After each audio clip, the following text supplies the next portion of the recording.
satu lagi dalam Yohanes 14 ayat yang ke-15. Jikalau kamu mengasihi aku, kamu akan menuruti segala perintahku. Sekali lagi dikatakan taat itu bukan karena kita takut, tapi taat itu karena kita mengasihi Tuhan. Oleh karena itu saya katakan ketaatan itu adalah sesuatu yang mutlak. Ketaatan itu adalah satu dasar, satu bukti kasih kita kepada Tuhan. Berapa banyak yang mau mengasihi Tuhan? Di tempat ini berapa banyak yang mau mengasihi Tuhan? Kalau engkau mau mengasihi Tuhan, ayo taat. Coba katakan kanan kiri lagi. Cablek yang agak keras Bapak Ibu biar bangun. Taat.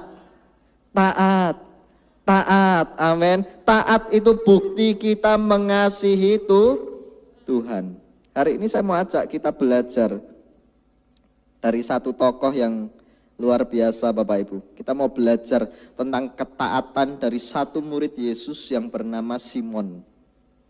Satu murid Yesus yang bernama Simon. Saya akan ambil satu kisah, yaitu kisah ketika Yesus memanggil Simon itu menjadi muridnya. Simon kita tahu salah satu dari ke-12 murid Yesus. Bahkan Simon ini salah satu dari murid yang pertama-tama dipanggil untuk menjadi murid Yesus. Kisah ini Bapak Ibu, kisah di mana Yesus memanggil Simon jadi muridnya, itu ditulis hanya dalam beberapa ayat saja. Hanya dalam cerita kisah yang singkat.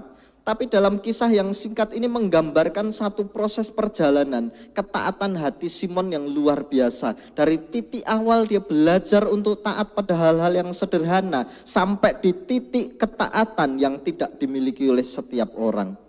Hanya dalam satu kisah ini kita akan belajar seperti apa ketaatan Simon Bapak Ibu. Boleh saya dibantu untuk baca ayatnya? Dalam Lukas 5 ayat 1 sampai yang ke-11 kita baca bergantian, boleh Bapak Ibu?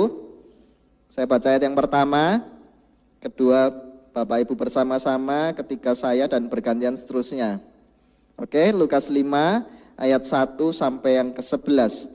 Ayat yang pertama, pada suatu kali Yesus berdiri di pantai Danau Genesaret, sedang orang banyak mengerumuni dia, hendak mendengarkan firman Allah. Ayat yang kedua.